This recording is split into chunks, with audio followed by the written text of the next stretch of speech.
Good morning mga bossing. Good morning White Angel 1111. Good morning sa iyo. Ang reading na ito ay para sa iyong September reading. Ano magiging ganap? Aries.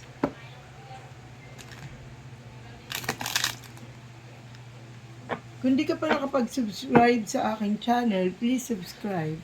I-likes mo na rin at i-share kung maka-resonate ka sa reading na ito. Ito ay general reading lamang kung kaya't hindi lahat ay makakakuha ng kanilang mga positive energy. Kuhanin mo lamang ito ay gabay para sa iyong kinabukasan. Hello Aries, good morning sa iyo. Tarot reading for September, Aries.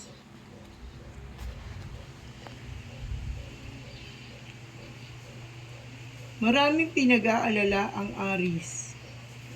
Maraming alalahanin, pagsubok na pinagdadaanan ngayon o dadaanan pa lang ngayong September.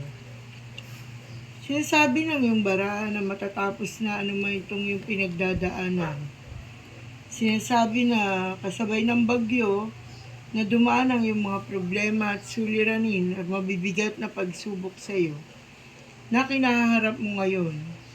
Sinasabi rito na matapos mong makalaya sa anumang nakabibigat at suliranin sa iyo, iikot na raw ang ikot ng iyong buhay. Dahil narito ang Wheel of Fortune. Sinasabi rito ngayong buwan na ito ay magtatagumpay ka. Ano man na naiisip mo na balak simulan, ay maganda magiging resulta. Sinasabi rin dito na matapos na naganap sa iyo ang mabibigat na dagok ng problema na iyong mga nagdaan, ay kakaharapin mo naman ng magandang kapalaran. Sinasabi Aries na ito magsisimulang magbubukas sa iyong pintuan. Sinasabi rin na itong unang magbubukas ang pahina ng iyong libro ngayong bago matapos ang 2023. Sinasabi rin na kung ikaw ay may paglalakbay, mag-ingat ka lalo na kung ito ay biyaheng pandagat. Nakikita ko na hindi maganda ang magaganap at basta mag-iingat ka pag sasakyan mo mga pangtawid dagat. Sinasabi rin dito na maraming taong umaasa sa iyo. Inaasahan ka ng iyong mga anak na maliliit pa. Inaasahan ka ng iyong mga anak na nag-aaral pa. Inaasahan kanila at sa iyo sila umuhugot ng lakas ng loob. Sinasabi na nakakatulong na raw sa iyo ang iba mong mga anak at sila ang iyong sandigan sa kasalukuyan. Sinasabi na magsisimula kang muli sa iyong tatahaking buhay. Sinasabi na isinarado mo ang pinto, lalo na sa pintuan ng pag-ibig. Kung ikaw ay byuda or nabigo sa pag-ibig, sinasabi na hindi sila ngayon ang focus mo, kundi ang iyong mga anak. Sinasabi rin dito na kung isa kang mag-aaral, ay nagtatangkang mahinto ka sa pag-aaral dahil sa financial problem. Sinasabi na siguro mag-working student ka or magtatrabaho ka muna hanggang sa makaipon at makabalik sa pag-aaral. Sinasabi ng barahan na kapag nagtrabaho ka, ay huwag mo ipagwalang bahala ang pagbabalik sa pag-aaral. Dahil syempre kapag kumikita ka na, ang gusto ng isang tao mag-focus na sa trabaho kaysa ipagpatuloy ang pag-aaral. Hindi yun ang nararapat para sa iyo.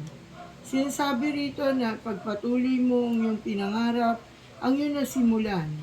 Sinasabi rin dito na unti-unti, mabagal man o unti-unti man ang paglago mo sa iyong pamumuhay, sa iyong pagkatao, nagsisiguro naman na magkakaroon ka talaga ng magandang kapalaran.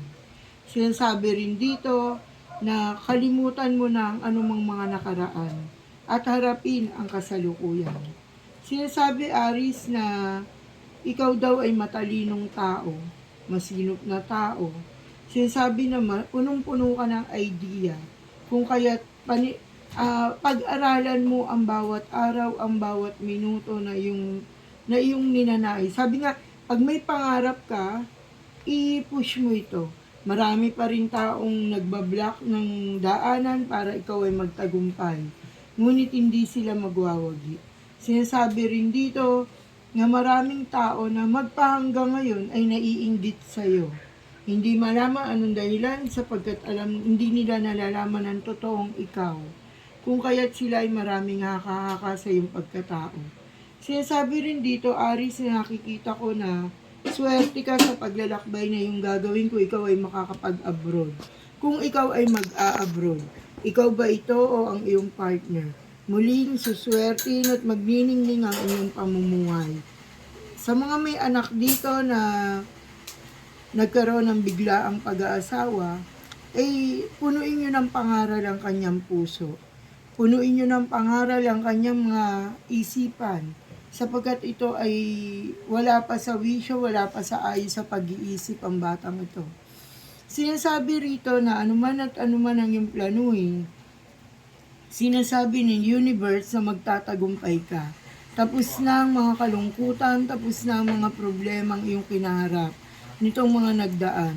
Sinasabing malaya ka na, Aris. Sinasabi rito na isang masayang pampamilya sa mga nagpaplanong mag-asawa at sa mga nakatagpo ng minamahal. Sinasabi na ang kaligayahan ay nasa iyo. Salamat, Aris, naway ang energy na nakita ko ngayong buwan na ito ay tumugma para sa iyo.